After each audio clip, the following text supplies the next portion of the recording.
Okay, that's the thing you see. The variable names are the case sensitive. That's the one thing you have to remember, right? And variable names must be one word and must start with a letter. It cannot start with a number here. And again, it should have the sum of the appropriate meaning here. So instead of using X or Y, try to make it more meaningful. So we can have the X here, you put it the width, and the Y you put the length to make it more meaningful here.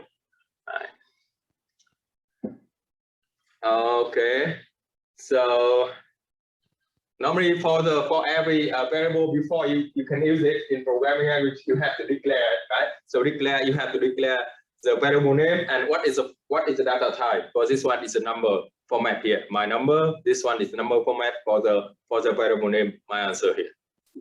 Right? And you have the sum of the convention for the variable name. Yeah.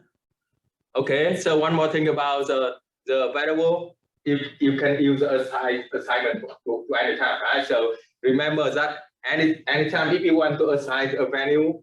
If you want to assign a value or a formula for the variable, you only have to put the variable on the left, and every assignment or every formula or any calculation, you have to put it on the right here, and you use the equal sign here. Okay, and sometimes you can initialize the variable, and that is something you also, this one also have to pay attention when working with the programming. You have to working with the name constant instead of using the magic number. I see if you have a very, very complicated program, you have a lot of coding. Right? So if you use a magic number here, this one is a magic number. This one is a magic number. So if you have the very, very, very, very complicated program, a long coding. So if you look on the coding, you have to take time to figure out what is the 0.06 here. That is a magic number. It's very hard for you to follow up what's going on with the coding. So instead of that, you can use a name constant here. The name constant, you can put the name text amount here, and you can initialize it at the beginning. Remember, it is the same with the variable, and it can be assigned a value only once a week. That's why it's a constant here, right? So before working with this coding here, at the beginning, you have to assign the value for that. You have to put the cell, text, and amount here. You set is 0.06 at the beginning. Right? So after that, you can use the cell text amount for multiple times, as much as possible, as you want here. Right? And remember that whenever you see the cell text amount, you instantly know that is a 0.06 here. Instead of the take time for the guessing, what is it?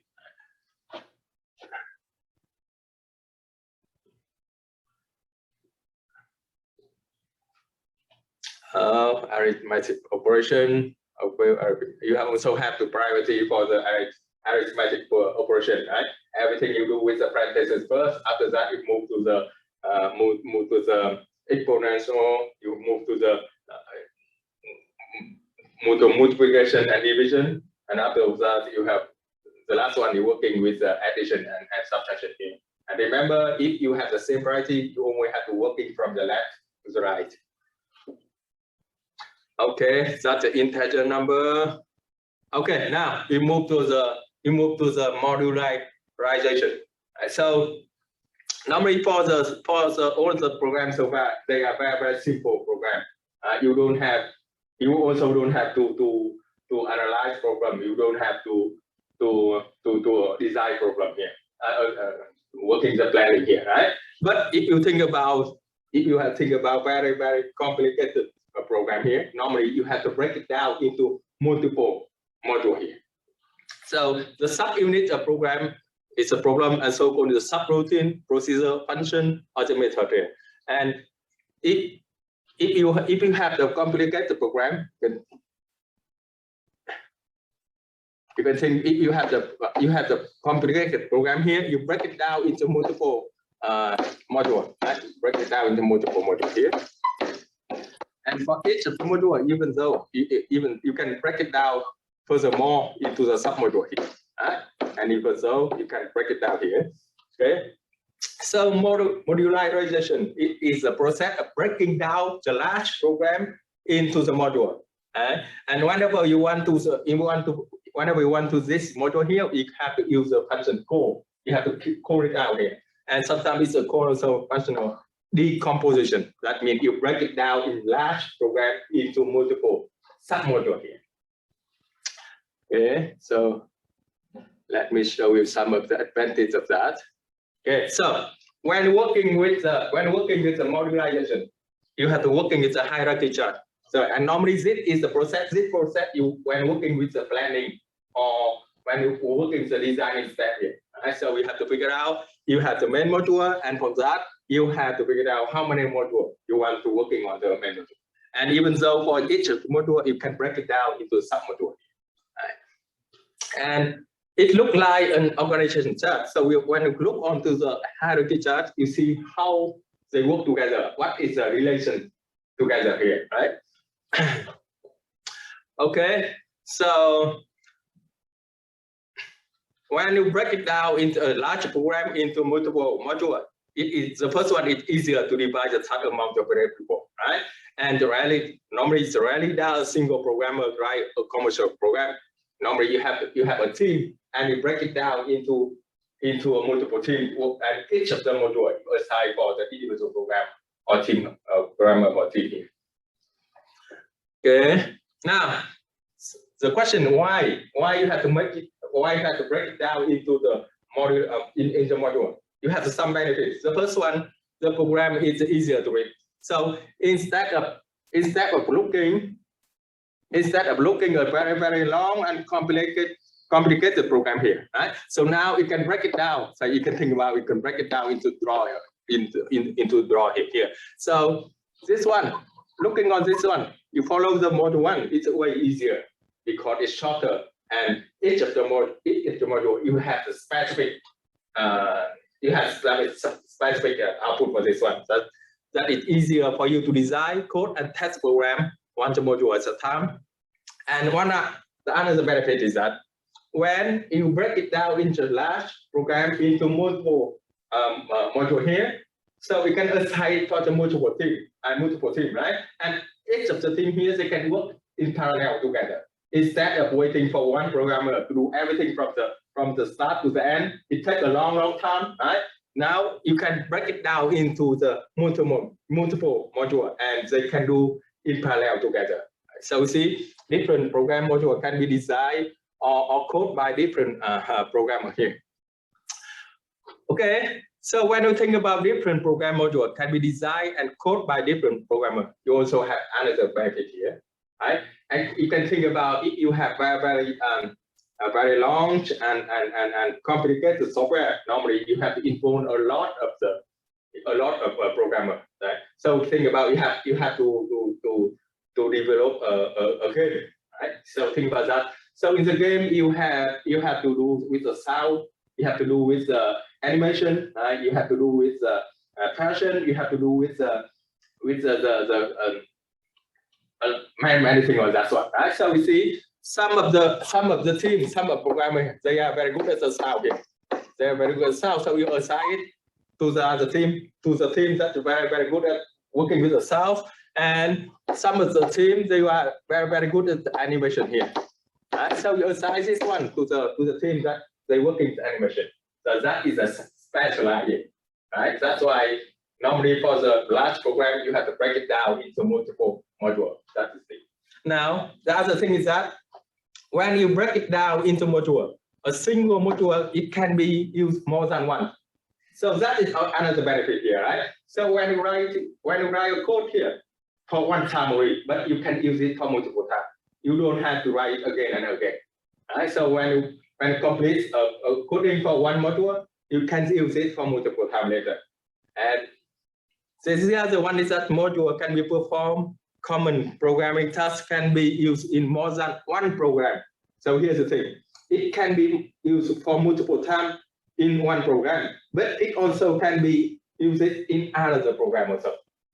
That is some benefit of the modularization. So that's why normally for the large program, normally they break it down into modularization here.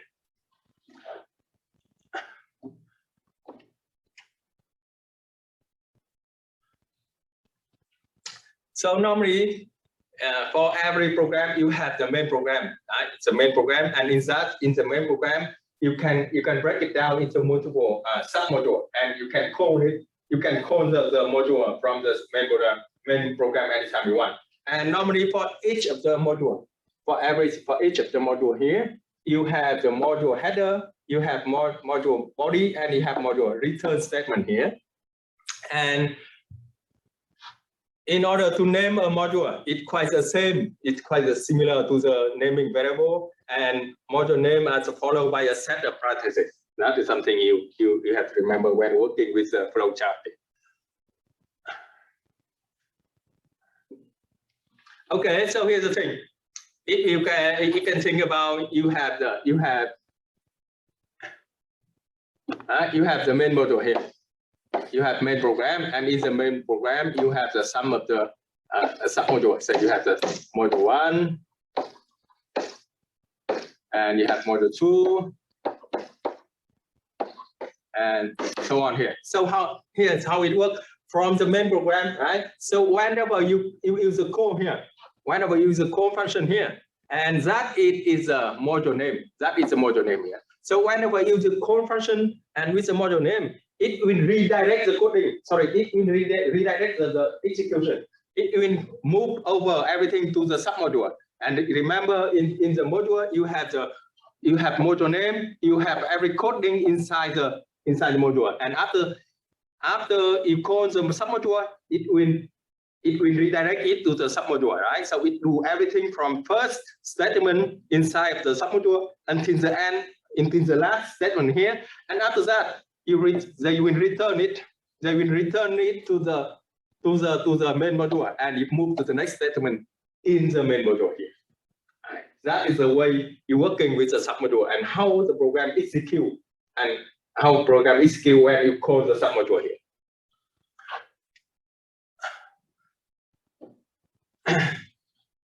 And in the flowchart, it's normally for a symbol to call the module. It's a rectangle with a bar. It's a bar across the top. So in the flowchart, you see you have rectangle and you have bar across here. And this is a module name. You put it here, right? So place the name of this one here. This one you place the name of the module going inside the rectangle. And remember, when you call the submodule, right? When you call the submodule, you have to coding for the submodule. You have to write what is the body inside of the module here.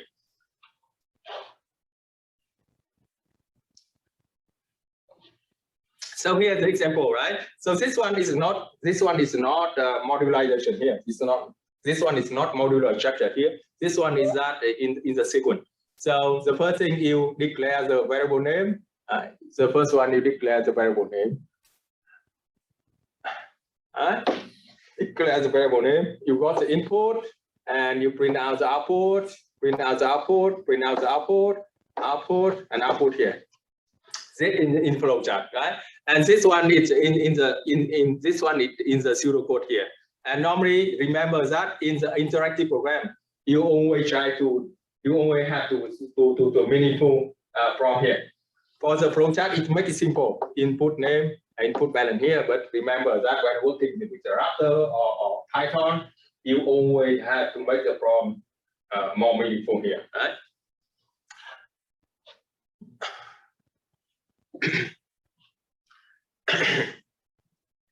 And the statement, if you take, right, so you see for this one here, you have the input,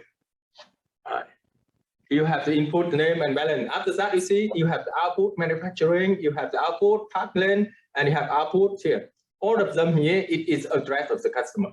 Right? All of them, it is address of the customer. So instead of that, instead of working with all the long program here, you can break it down into module. So you group this one together, you encapsulate it into the another submodule here.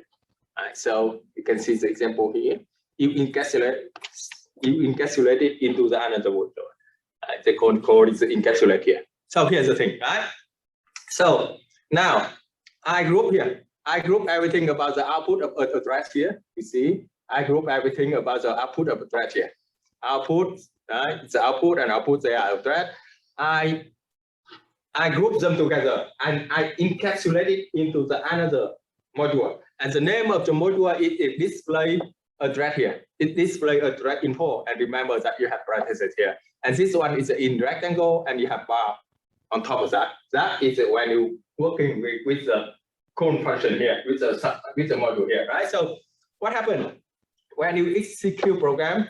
Now you declare the variable name, right? You input the name and balance. Now you go to the display address info here. So when the program execute to this one, it understands that this is a module, and you have to code something, right? So when you run to this one, actually you have to route it to the submodule display address information here. And what you have inside, you have the output ABC manufacturing. You have the output 47 part length, and you have output on row Wisconsin. And this one is code here, right? So we see how it works. When working this one, reroute it to the display address information module. You run everything from the first statement, run everything until the last statement. So what happened when you go to the return here? Return, it will move over back to the main program, and it move to the next statement here. So see, after this one, it working with the output customer name and working with the output total balance here. That is the way you're working with the modularization and how the program call the module here. And the same when working with the pseudocode, you see you have a declaration, you have input. After that, you call here. This one you call the submodule. And what happened when you call it? It route it to the submodule. You have the submodule name. You have every body, that is the body of the module, and after the return, it goes back to the next statement inside the main module. Okay? So now come back to my example in the interrupter here. Let me clear this one. I can show you how to working with the modularization modular structure in the router. So now come back to this one. To make it more sense, I change it back, right? I change it back here. Please enter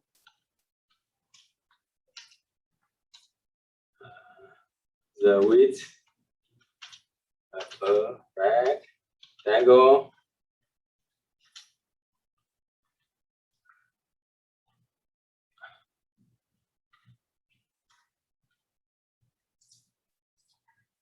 Same with this one. Enter the length.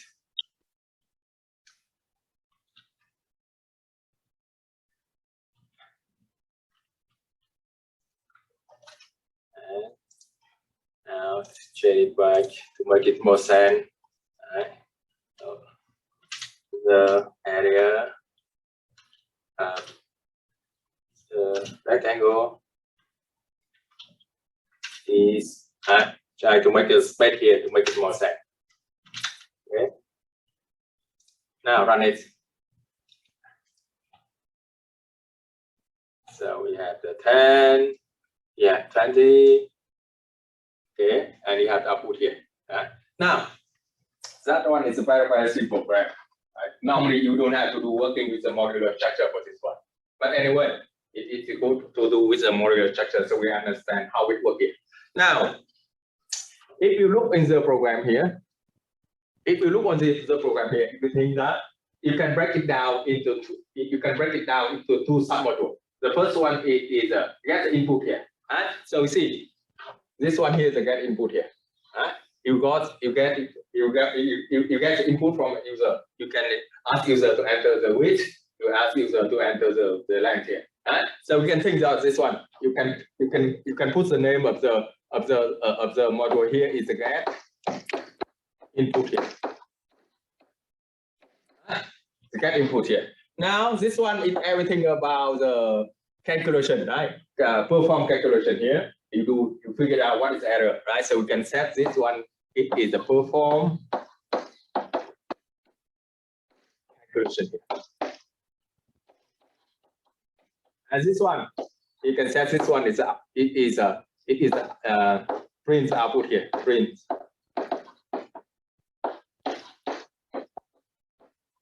So basically, this one is very simple, but it's good to working with a modular program here, right? So you can think about this one. You have the main program here. That is the hierarchy chart, right? So this you have main program. We break it down into 3 submodules. You have the first one. The first one you have get, input. Right? The second one you have the perform calculation, and the third one you have the print output here. Right? So if you look on the flow chart here, it's very easy for you to follow the program. You understand that this one is a program, break it down into 3 submodules. It get input, perform calculation, and print the output here.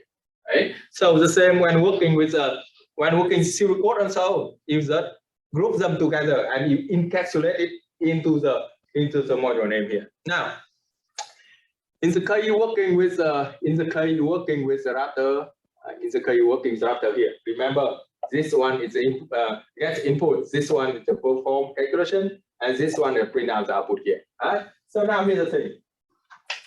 I want to encapsulate it. I want to encapsulate this one here into the module, and this name is the get input here. Right? So when working the router, you have the core here. The core is the action when you call the module, right? So you just drag and drop this one, right? And you add it here. You put here the get input here. Okay, that is the name. That is the name of the module, right? So see, when you have the get input, you have this one is coding. This is coding for the modules get input here. Right? So now you encapsulate this 2 things here inside the get input, right? So we just cut it here. We cut it. We put it here. Paste it here.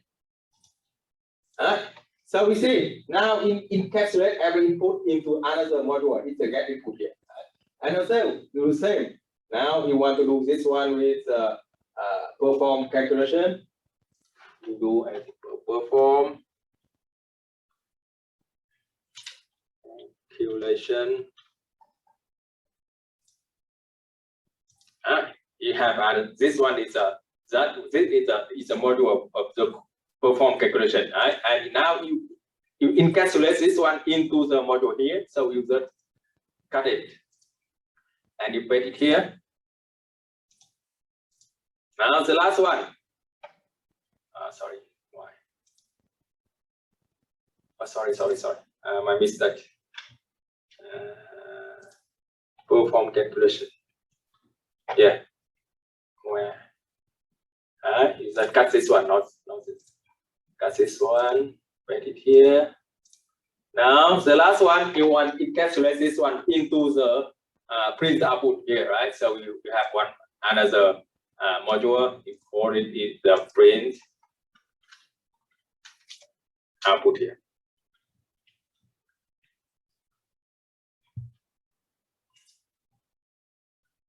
Okay, this is the coding of the print output module. Right?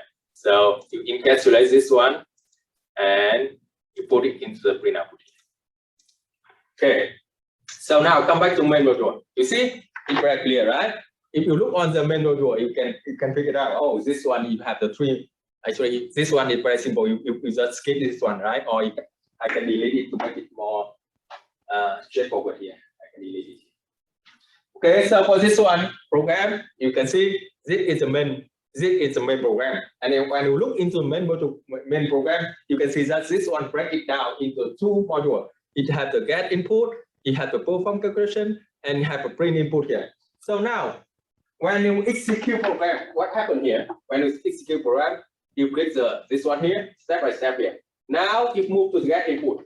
So when the program goes to the get input, it understands that it has to redirect it to the get input module here, right? So now I click it here.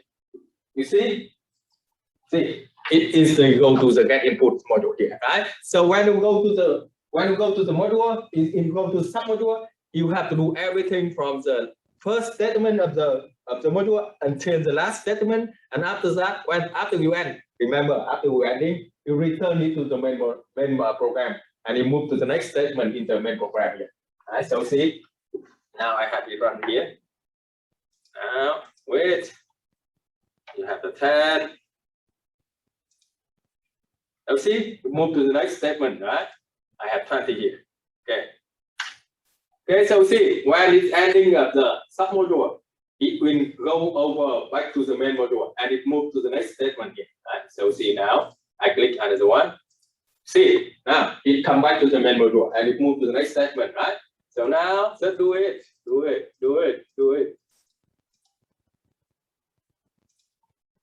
Okay, and then done. You see?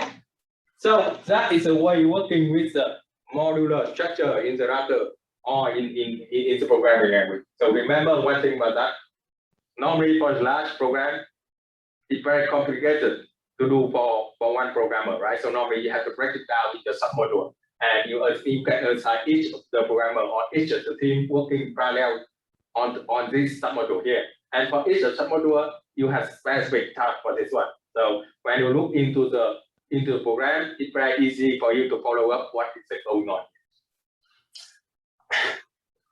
Any question for this one? Let me know.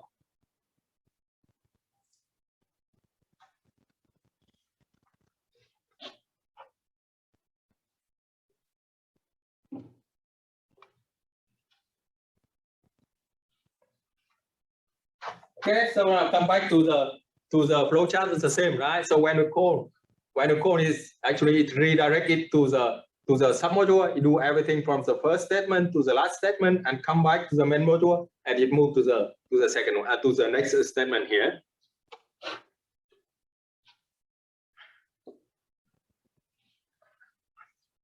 Okay, so now we come with a declare the variable and constant within the module. Right? You can place any statement within the module. Can be the input, processing, and output statement. And you also have to declare for the variable and constant here. Right? And normally variable and constant declare inside a module. They are local. So local variable, that means it only contains inside the module. Right? So we think about you break it down you break it down in main program here. You break it down into the multiple module. Right? So for this one here, for this module here, you can declare. So you declare width, right? And integer here. So when you declare the variable inside the module, it is a local variable. And remember, the local variable only is valid inside the module. Right? So you can do everything with the width here. You can do everything with the width times 2 or width minus 2, whatever it is. You can do everything inside the module. But you cannot use the width here in other module, because this one is a local variable. It only contains inside the module. So when working with the width on this one, you got the syntax error, because it doesn't understand what is going on with the variable here. Right? And so you have another thing with the variable. It is a global variable. It is a global variable.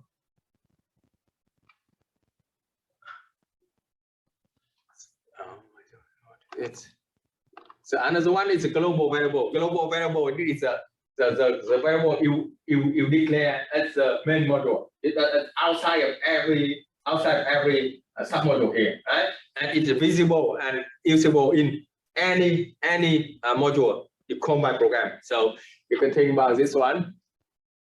Now you have the main here, and you break it down into the submodule here. So now if you declare X here in the main module, you can use X anywhere inside the submodule here. So it's this one, +2, -2, or double it doesn't matter. It is global. You can use anywhere. But normally programmers avoid using global variable here because it's very hard for you to in the clear the debugging here. Very confusing. So try to minimize the using of the global variable as possible.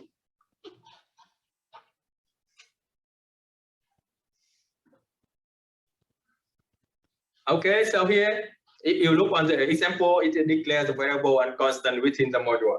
You see, if you working on this one, see, you have declaration. This one is the main module, right? And you have input and name. Now you call for the module here. You call to submodule. Remember that when we execute it, it route it to the submodule, right? So in that one here, you declaration the line 1, line 2, line 3. They are local variable because you declare inside the module here, right? And they are constant. Yeah, you can do constant here. So we can have this one, and this one. So what happened here when you output the line 1? What is the line 1? It route it to the line 1 here, and you know that it's ABC manufacturing. So what is the line 2? What's the line 2? It is 48 Parkland and so on here. Right?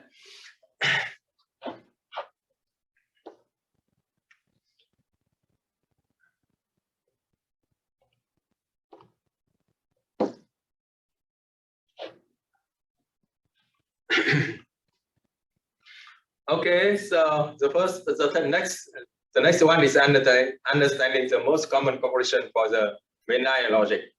So mainline logic is almost every procedural computer program follow the general structure. The first one is only declare for the global variable and constant. I remember that if you declare the global variable and constant, you can use it anywhere in the program, right? Not only in the main program. Sorry, it's not only in the main module. You can use it in any submodule here.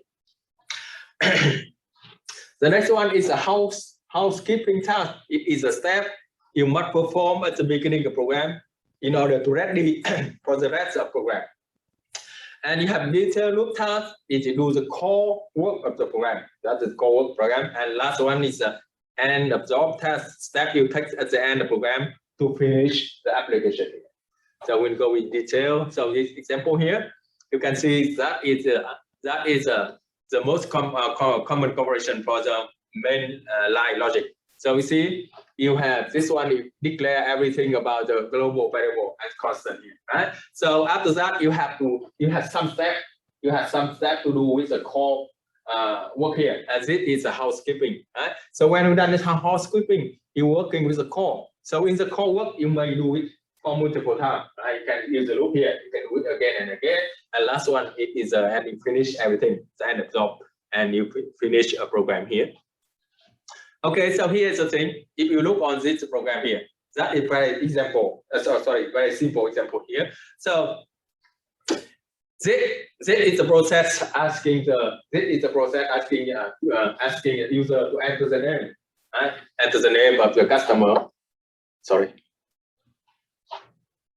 Enter name of customer. Right? Enter the gross income. Enter the gross income. Right? So when the user enters the name and gross income, you have the discount rate. I think 25%. Right? You have the discount rate is 25%, and you have name, you have gross. So after that, you deduct it. You deduct for the 25% discount. You have deduction here. Right? So you have the gross and you have deduction. You figure out what's the net here. Now, so here's the process. You can do it again and again, right? So the first customer move to the second one, move to the third one, and the fifth one, and so on. You can do it for multiple customers, right? And of course, in order to exit program, you only have the condition to exit program here. That's why you have the end of program. Right? So see, in order to do this one, the first thing you have to do something to get ready with the core work here, right? So in the case of guarantee, you can think about this one. You have to print out the payroll report. You have to print out the line here. The line here, you have the name, you have the gross, deduction, and the net. Everything here is a housekeeping here. That is a step, and that is a beginning step in order to working with the core program. And everything here, you can see this is a core program, right? So you can work on every single customer, and you can do it again and again for multiple customers here until the end of the loop here.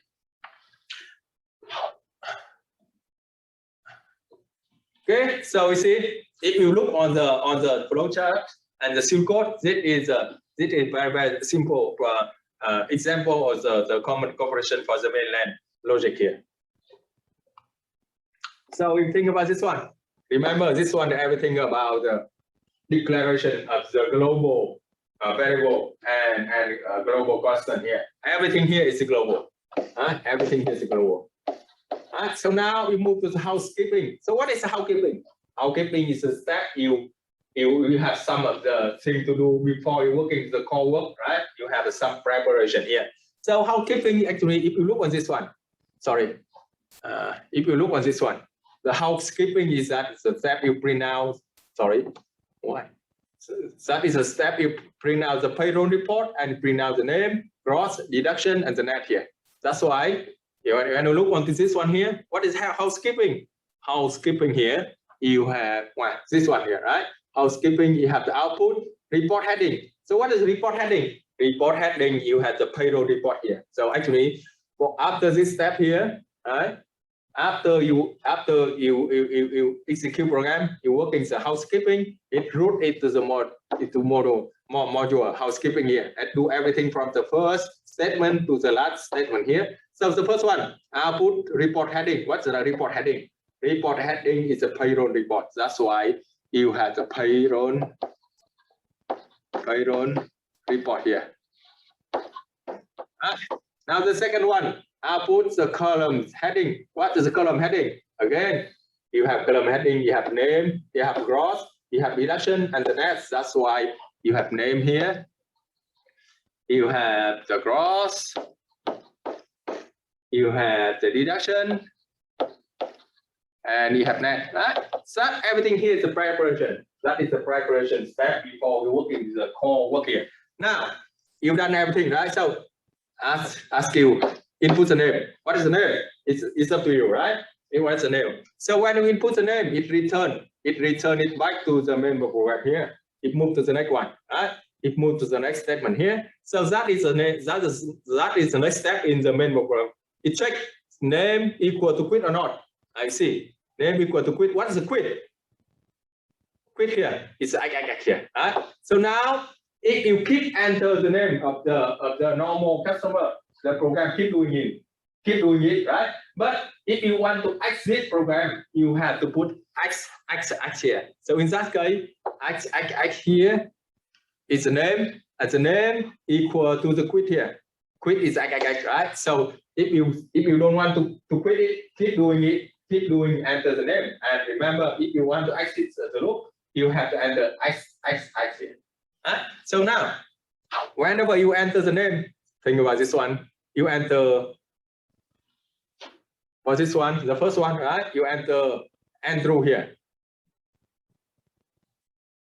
Now, if you enter the Andrew, right? Andrew is not X. So this one is true. You go to the detail loop. So what is the detail loop? Detail loop here. You have the input, gross. So think about this one. For this guy, you input the gross 1,000 here. You have deduct, it's a gross time rate. What's the gross? Gross is 1,000, right? Gross now is 1,000. Time rate, what is the rate? Rate is 0.25 here, 0.25. That's one. After this one, you have the 2,500 here. You have to for the deduct, right? Deduct now 2,500. Now we have net equal to gross. Gross is 1,000. Minus deduct is 255 here. 250 here. So now you have the net is 750 here. Right? So now after that you will output here. Name. What's the name? Name you enter the Andrew. What's the gross? Gross here. Right, so we name you print it out here. Andrew here. Andrew gross 1,000. Right? Deduction you have the 250 here, and the net you have the 750 here. Right? So when you do with this one, you do everything with you go back to return. Again, you see, you go back to return. That means you move to this one here. You go back to this one here. Now, you input another name. Right? Another name. If name here is not keep doing it until you want to access the program with right? So that is a very simple program for the example here. Anyway, remember anything. One thing here. Anytime if you need, if anything is not clear, you can interrupt me anytime. And if you have any question, you can ask me here anytime. So, how everything so far? You think it's okay for you, or if you need me to focus on anything, let me know. Everything okay? Everything's good to me. Okay, thank you. Okay, so remember, when working with the modular structure, you work in the hierarchy chart here. It shows the overall picture how the modules are related together and tell you which module exists within the program and which module call other, and specific module may be called from several locations within the program. And this is when working with this all the step here, normally working in the planning step. Right? The first one, you know that you have to understand problem. You have to analyze problem. That's the first step in the software development cycle. The second one, the planning. Planning you can do with the flowchart, or you can do with pseudocode. Right? And when working the flowchart here, that is hierarchy chart. Remember, hierarchy chart is not the same with the flowchart. Hierarchy chart is everything. You look on this one here. You can see how the module are related together. So you can see for this one, you break down more main module into the housekeeping, return loop, and the end of the job here. Okay, and again, you can break it down further more if you want. It is a big program.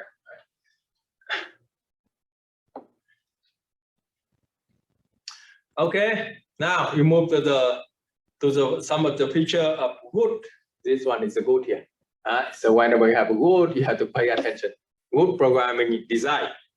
Always try to use the command as possible. Right. So when always use the program command when appropriate. When you need to do. Right. So think about if you have very complicated program. Right. So it's very hard for you to follow everything from the beginning to the end without the command. So by working with the command, you can figure out what's going on with the coding here. So always try to use the program command as much as possible, and when it's appropriate. And the second one is the identifier. Identifier, that means you have the variable name, you have the identifier. It can be the variable name, can be the constant name, and can be module name here, function name here. Right? So always try to use the identifier carefully. That means try to use it meaningfully. Right? So instead of X and Y and Z, don't do it. Never. Try to avoid it. Try to use the variable name, try to use the constant name, and try to use the function or module name more meaningful here. Right? And you can try to design the clear statement within the program and module. Right, the clear here. This one. So try to use a very clear prompt and equal input. I'm talking equal input letter. What is the equal input here? Letter. So remember the prompt also very important. You can think about you as the end user. Right? You expect that the program have a very clear prompt to tell what's going on. Right? Tell you that you have to enter the width of rectangle, you have to enter the length of rectangle. So that's why when you working in program, you always think you as the end user. Put yourself at the position of the end user, so you can have more clear prompt. And continue to maintain the good programming habits as you develop your programming skill. Okay. So what is the programming command? Programming command is written in explanation of programming statement. It is not part of programming program logic here. So normally, if you thinking about the computer point of view, it have no difference between the command or command. Even that you have command or no command, it doesn't matter from the computer point of view, because the thing is that when you execute program, normally you think about you have the command here, right? So you have like Let me go back to this one. The same as this one.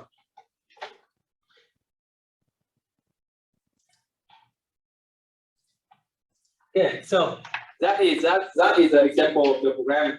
You don't have any comment here, right? So now if you want to make it, you put the comment here. Right? This is a program.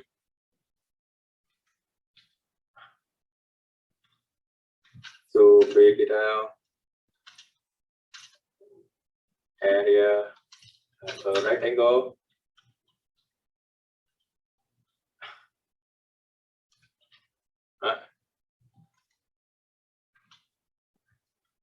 Okay, and you can put something that you need to input width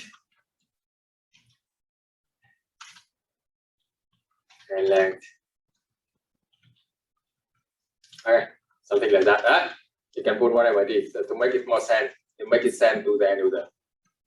So this is a header command, and also you can put it here. This is a sorry, you can put it here. You cannot put it here. So the input module to ask user enter length, width, and length.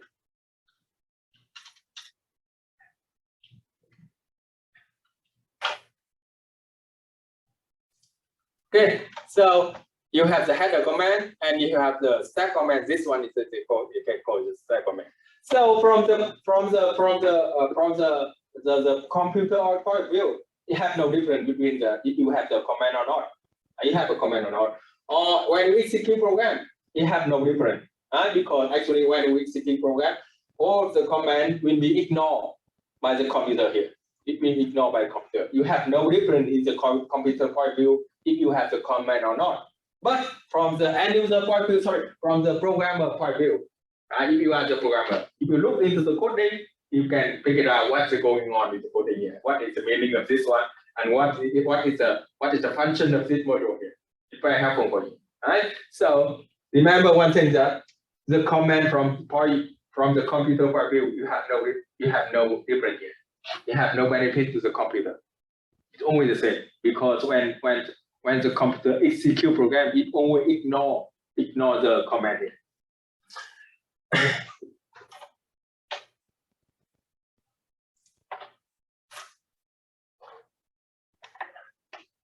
Okay, so normally say here it is an internal documentation for the program, and the very is full for the programmer here. Okay, and the syntax is differ among the programming language. It depends on specific programming language. It depends on specific programming. So it's some program, if you want to put the command, you have to put the doubles of a backslash here, or some of them you have to this one. It is a command here. It depends on specific programming language. Right?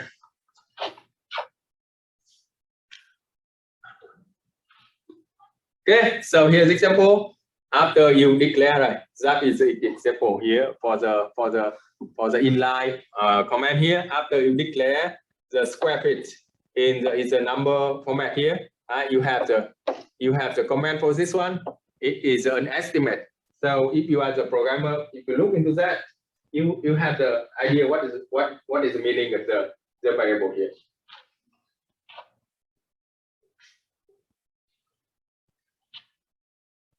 And in the flowchart, you can have the dash line, and you can make the comment and tell what is it here.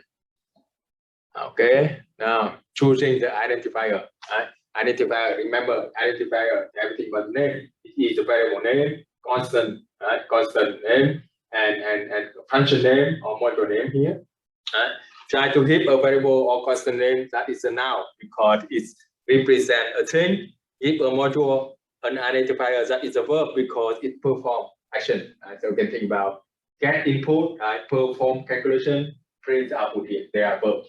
And user try to use the meaningful names, self-documenting, use a pronounceable name, right? and avoid the digit at the name. Avoid.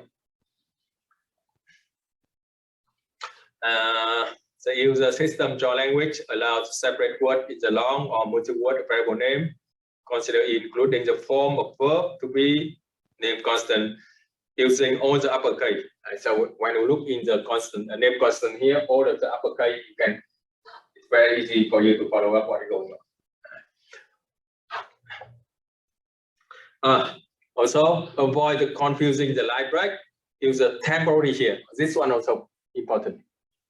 This one also use a temporary variable to clarify the long statement. So if you have a long assignment, a long line of the calculation formulation, normally try to break it down to make it short. So it's very easy for you to follow up with this one.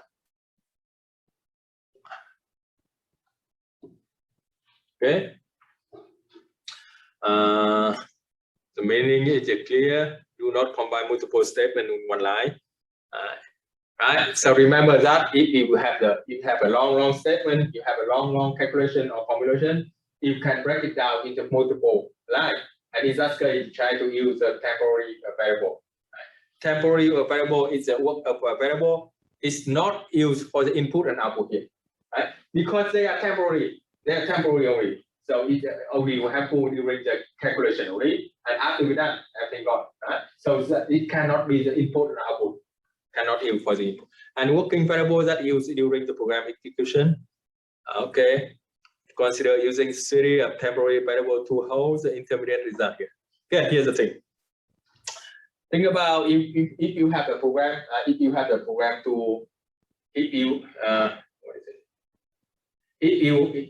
to write a program to figure out what is the commission rate, if you want to write a program to figure out what is the commission rate here. So if you look on this program, here, you need expected output. This one is expected output here. Expected output. Expected output. That is the commission rate. You have to figure out what is the commission rate here. Sorry, my mistake. Why is that? Sorry. Sale commission, right? Sale commission here. This one is expected output.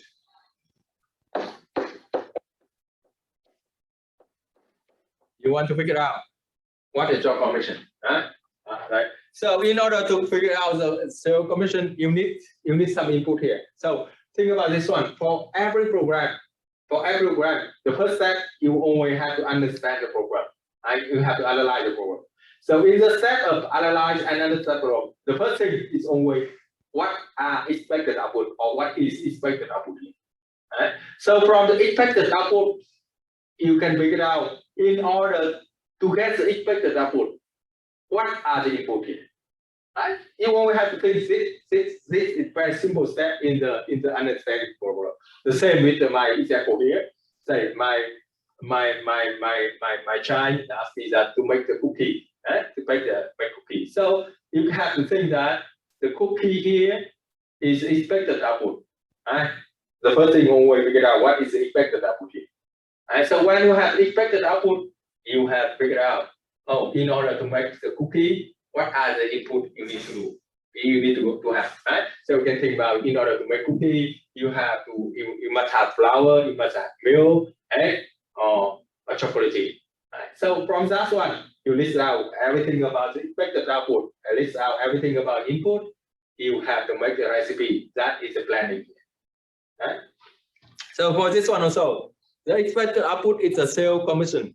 Right? That is the sale commission. And in order to have the expected output, you must have the original price. You must have original price, and you must have the discount rate. And what is it? Discount rate, and you must have the commission rate also. Right? So think about this one. If original price is 100, right? And if the discount rate is 10%. Right? So after that, you have to deduct for the 10%. Now you only have the 90, right? The 90 for the price, and the commission rate. Say you have the commission rate of the 10%, right? So finally you will have the 90 times 10%. You will have the $9 for the sale commission here. So we can think about this one. It is very complicated, long. It's a very complicated and long calculation here. So normally for this one, you try to break it down into multiple statements here and try to use the temporary variable here. So first one is a discount price here. Remember, temporary variable never used for the input and output here. It's only temporary during the calculation here. So we see you have discount price equal to the original price times discount rate. So you have 100, you times 10%. So discount price it is a 10 here. Discount price is a 10. Now you have sale price. That is also it's a temporary variable. Sale price is original price is 100. You minus discount price is 10 here. You minus 10. You have 90 here. So we see both of 10 and 90. 10 is the discount price and 90 it is sale price. They are temporary variable. But it's very helpful for you to follow what is going on here instead of everything here. Instead of everything here. It's very hard for you to follow. And finally, you see you have the sale commission. It is a sale price times commission right here. So we have 90. You times 10%. You have $9 for the commission sale here. You see, instead of the long line for the calculation, you can break it down into multiple lines. It makes more sense. It makes more info for the programmer here. And this one you can use the variable temporary. Sorry, temporary variable here.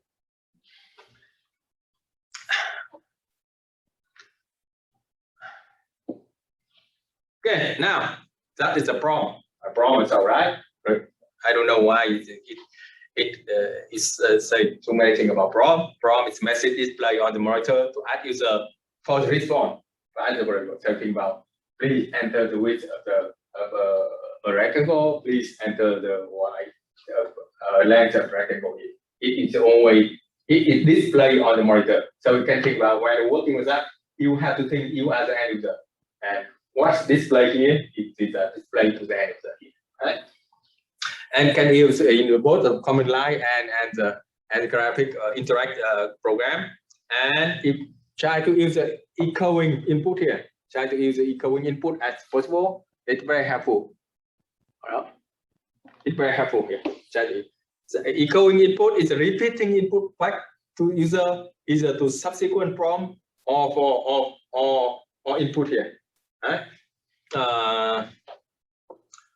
Okay, so here is the example. I think we have example of the echo here.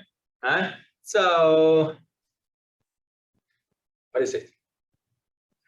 Okay, so here that is program in the flowchart and the pseudocode, right? So you know that after declaration you have the string, the name in the string format. You have the balance in number format. You got input from the user, right? So you have to tell user the enter name and enter balance. So normally in the flowchart, in the pseudocode, you don't have from here. You don't see any problem in the flowchart or pseudocode to make it simple, right? But remember when you coding it, when you program it, you always have to use the clear prompt and meaningful prompt as much as possible.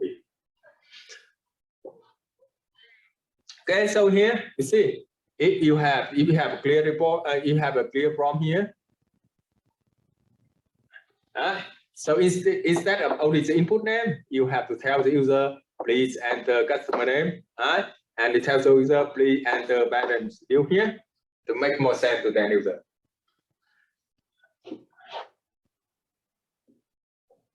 Okay, so now this is the echo input here. So think about this one. Now you declare the name in string and you declare the balance in the number format. So now it print out the prompt. Please enter customer name. After this step here, I put the customer name is the item here. Remember that when you declare the string and the num, actually you have the one slot. It is name here in the memory, and you have another slot In the memory, it is a balance here. So after the step here, it's a prompt. Please enter customer name. I put item here. I put item. Now the name variable in the memory, I have item here. So you have seen, please enter balance due for what? For name. So we call it out the item. So it makes more sense. So see, please enter balance for item to make more sense for the end user. So that is an echo. Echo that means you can call it back. You can call back to the variable user enter before that. Right.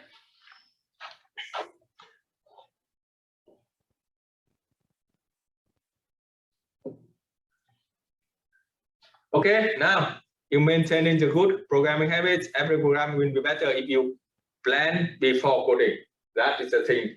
I have to remind you again about the software development lifecycle. You have to understand a program or analyze program, right? You have the planning program or design. Sorry, you have to planning or design here. And next one is coding, testing, and maintaining. In all of this step here, the two most important steps is understand program and analyze program. That's the first one. The second one is planning and designing. They are very, very important. And that's why for every program, normally you have to plan before you code. Of course, for all of the examples, so quite simple. You don't have to plan it. You just figure it out in the head. You see what's going on here. But if you think about the complicated program, always have to plan before the coding here. Right? And you have to maintain the habit of first drawing flowchart here and writing the pseudocode. You have to dash check program logic on the paper. I check here. Sorry. That check here also important. That is a step in the testing here. Right? So think about if you expect that you have to write a program to figure out the area of rectangle. You have to figure out the testing scenario here. So what happened? What happened if you enter the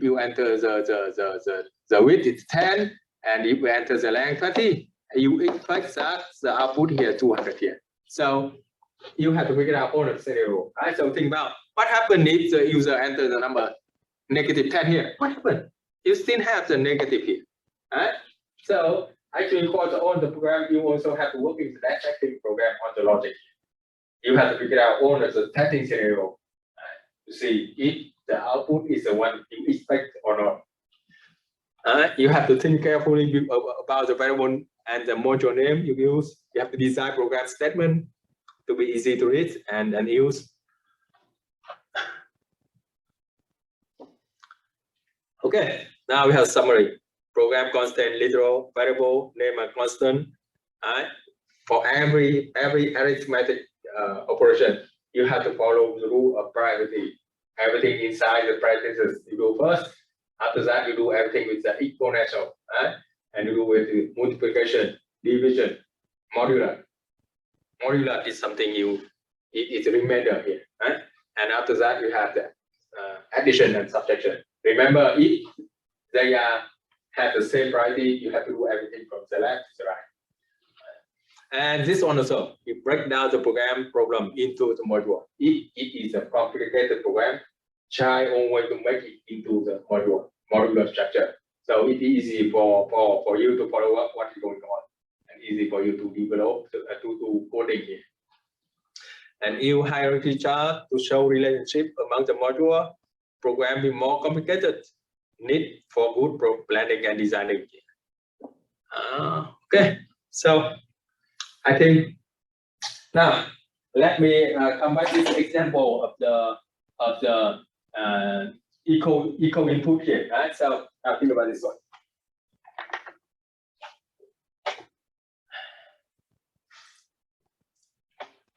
Okay, so here if you run program, you have the width, it's a 10.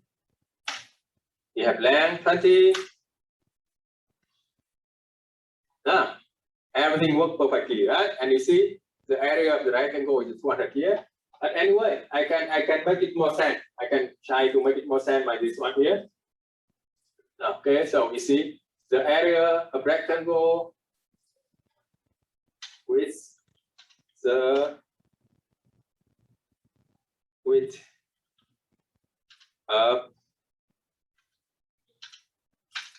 this one of you have width here, right? And the length of put the length here.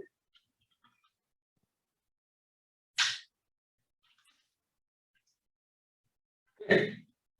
So this is equal here. This is equal because in the output I call back for the variable name width. I call back for the variable name length here. Right? So now what happened? I run it again. I had a rectangle 10 width 20.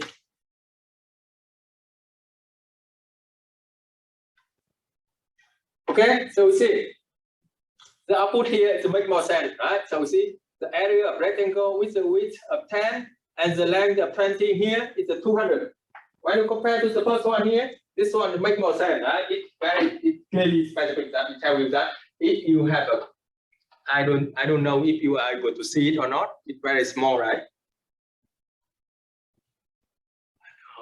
How to zoom it here.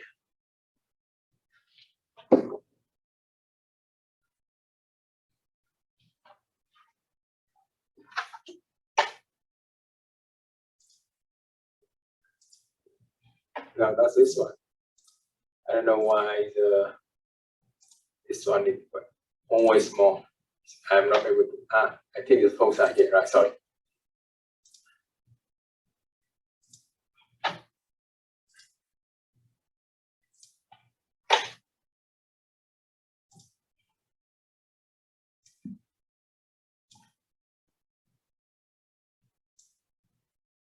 Okay, so now when you compare the output, right? The first one, you enter the width 10 and enter the length 20. Bring out the area of the rectangle is 200. It's okay, right? But this one is way better. You see, the area of the rectangle with the width of 10 and the length of 20 is 200 here.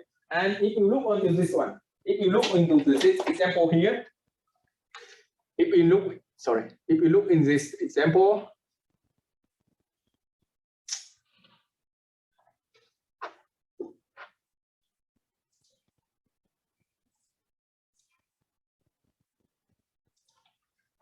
if you look at this example here, this is the equal input, right? What is it? It got it from the width variable, right? Because remember that at the beginning, you enter the input here. You have the you have width, you enter number 10, and you have length. You enter number 20 here, right? So we see the area of the rectangle width up, root it to the width variable, right? And the length of variable 20 here, root it to the variable length here. It take it out number 10 from the width, it take it out number 20 from the length here. Right? And now to see what if I change it to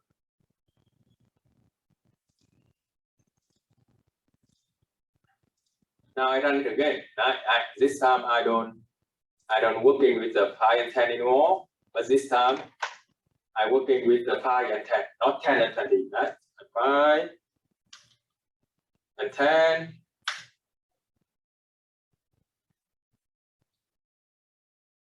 Okay, so see, it take out 5.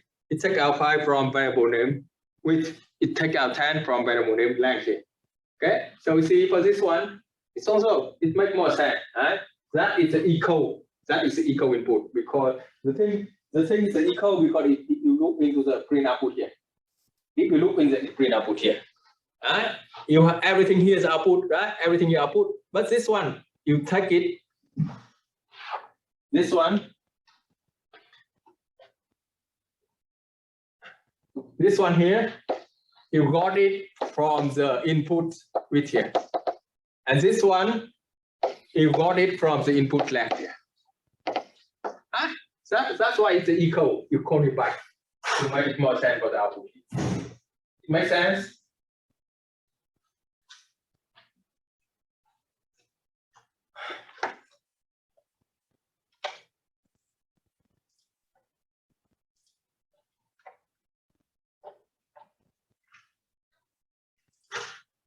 Okay, so basically I just cover everything for the chapter 2 here. Let's see what you have for homework.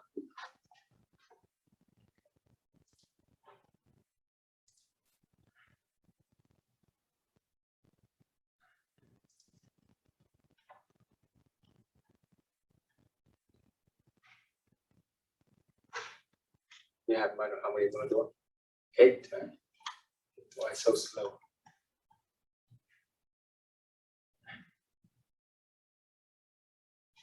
This one you already do it for the last way. Okay, you have debug exercise download here. What is it?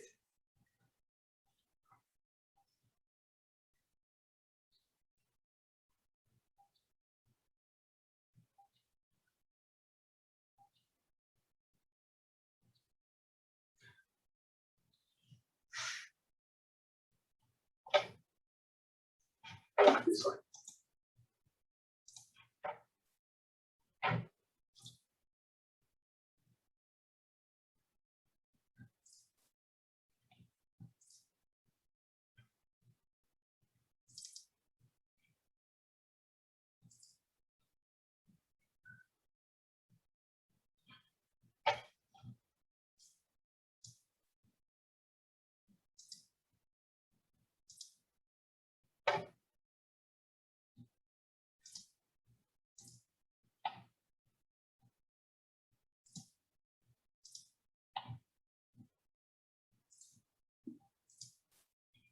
Oh, 2 weeks.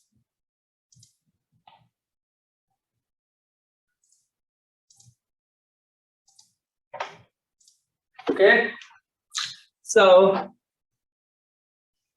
this is zero code is then to compute display average upgrade of the 3 that here.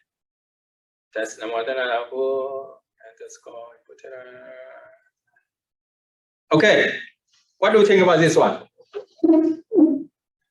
What do you think about this one? What's wrong with this one? One of them say number test 3. Sorry, say again. Yeah, right. This one, right. This one is number 30. Anything else?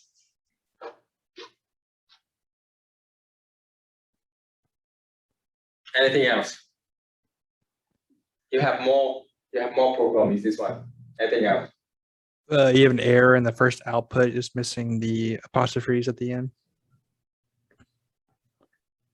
Or syntax. This one, right? Oh, this one, yeah. After the one. Yep. Very good observation. Anything else? Anything else?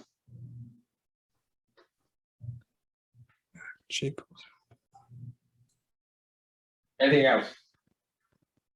You have to figure out the average of the 3 tests, right? And the formula here is correct or not? If you look at the formula here, is it correct or not?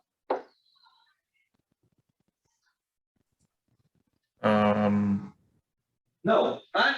Think here. If you enter the test number 1 is a 60, the test number 2 is a 70, and the test number let me take another example here. So we have you have 40, you have 50, and you have 60 here, right?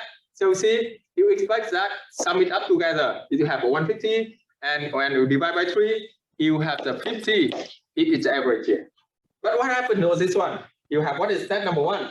40 here. What is test number 2? You have the 50 here. And test number 3 divided by 3. That means you have the 60 divided by 3.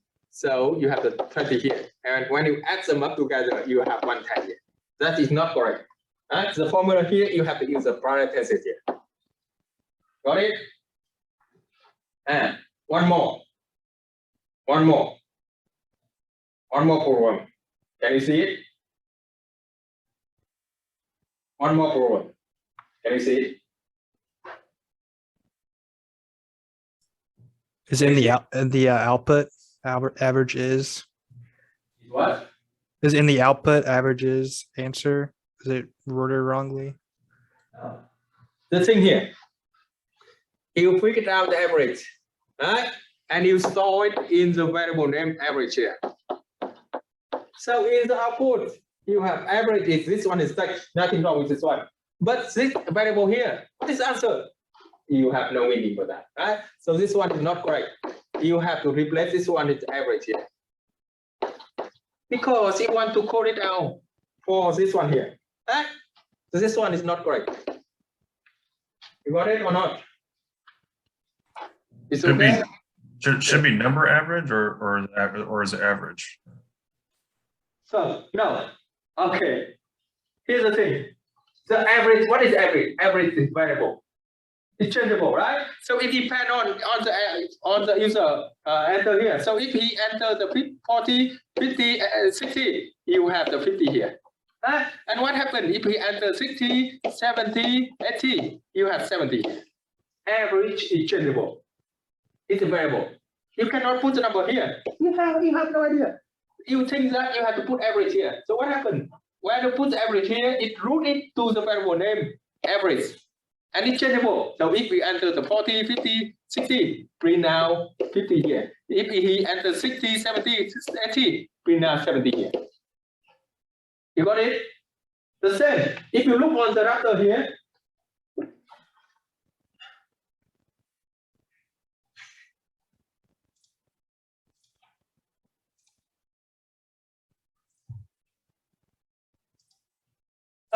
if you look on the router here, right? If you look on the router here, the area here also, it's the same with the average here.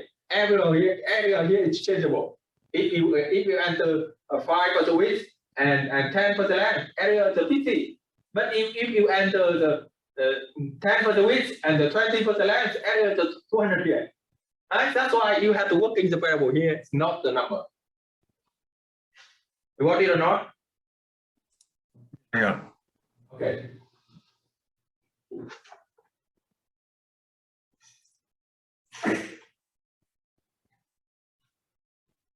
So here's the thing. Actually, we already see what we had. This one is this one is with number. This one is with number 2, right? Okay. So now we still have you still have the Tuesday for the chapter 2 here. So I want to reserve the Tuesday for the homework correction. My suggestion here, you try to work in all of the assignment or the homework before next Tuesday. And if you have any question for the homework, if you have any question for the assignment, let me know. I will try to correct it on the class on the Tuesday. I want to give you some time. I want to give you some room to do it by yourself. I don't want to go into too much detail here because I want you to motivate a little bit here. Right? So my suggestion here, if you look into all of the assignment, try to work it by your own. You have the weekend this week and try to finish before next Tuesday, before the class here, next Tuesday. And in the class, if you need any help from me for the homework assignment, I can help you on that one. Right? Because you see that I said the due date is the next Wednesday, right? So you still have the time before you submission it. Make sense? It's okay for you?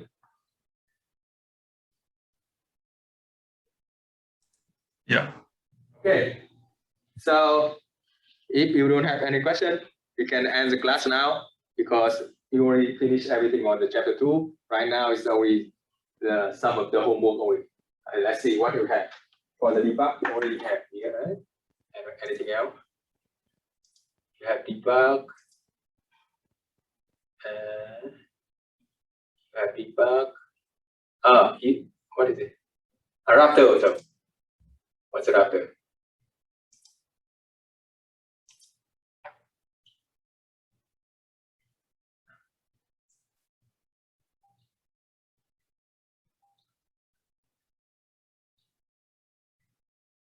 Okay, this one is very simple, right? You can think this one is that if you look.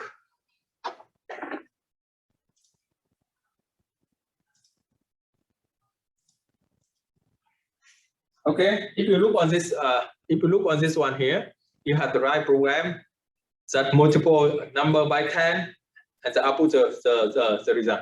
So every program, the first thing you have to think, what is expected output for this one? What is it? Sorry, what is expected output for this one?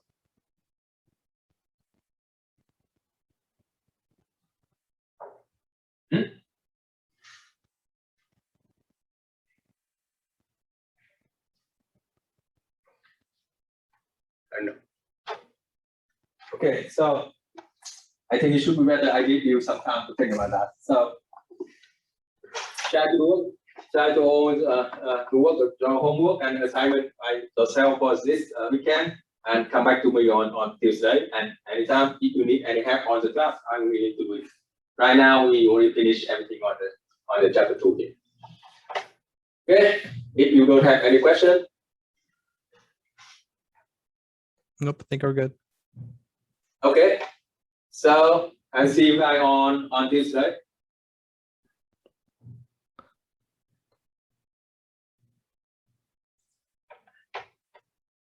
Let me change the timing. Okay,